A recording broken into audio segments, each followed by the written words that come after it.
Достар, бүгін сіздермен сүттен осындай дәмді, жұмсақ, жыртылмайтын блинчик дайындайтын боламыз, достар. Егер де рецептім керек болатын болса, видеомды соңына дейін көріп тамашалаңыздар. Толық рецептіні описание осы видеоның төменгі жағындағы описание бөліміне қалдыратын боламын, достар. Менің блинчигімді көріп, бағалап, лайк басып, комментарий жазып қойды ұмытпаңыздар. Және менің каналымның дамуына үлес қосып, подписация жасап, және қоңырау жағына басып қойды ұмытпаңыздар, достар. Енді блинчигімізді жасауға кірісетін боламыз. Бізге керекті ингредиенттер: сүтіміз, шекеріміз, ұнымыз, сұйық май, жұмыртқа, пищевая сода және тұзымыз қажет болады. Алдымен осылай 3 жұмыртқамызды құрғақ ыдысқа салып, үстінен шекерімізді салып, жақсылап венчиктің көмегімен араластырып алатын боламыз, достар.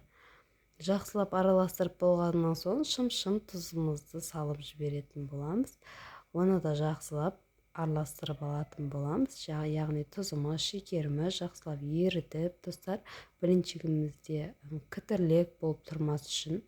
Осылайша енді сүтімізді құятын боламыз. Достар, барлық заттың қанша граммнан қосқанының барлығы описание бөлімде рецептіге қалдыратын боламын. Көріп жасап көріңіздер, 100% жақсы шығады, достар.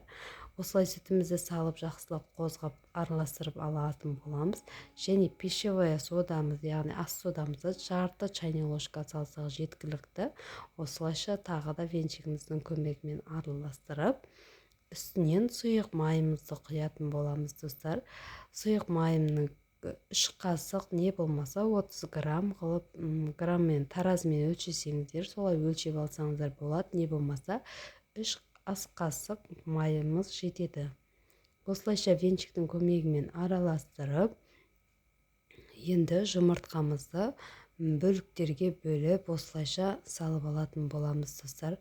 Жақсылап араластыратын боламыз венчиктің көмегімен. Яғни бұл ұнымыз біздің сүтіміздің ішінде түйіршік қалмас үшін жақсылап барлық ұнды жақсылап араластыратын боламыз, достар. Мен барлық ұнымды араластырып, міне менде осындай масса дайын болады, достар. Осы массамызды, дайын болған массамызды газымызге табаны қойып, қыздыртып қойған болатым, достар. Табамызды бірінші кезде пісіру үшін жақсылап майлап алатын боламыз. Міне кішкене ғана майлап алдым.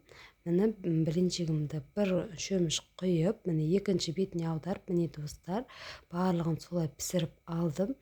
Осы жасаған рецепт бойынша 23-түк шығатын болады, достар.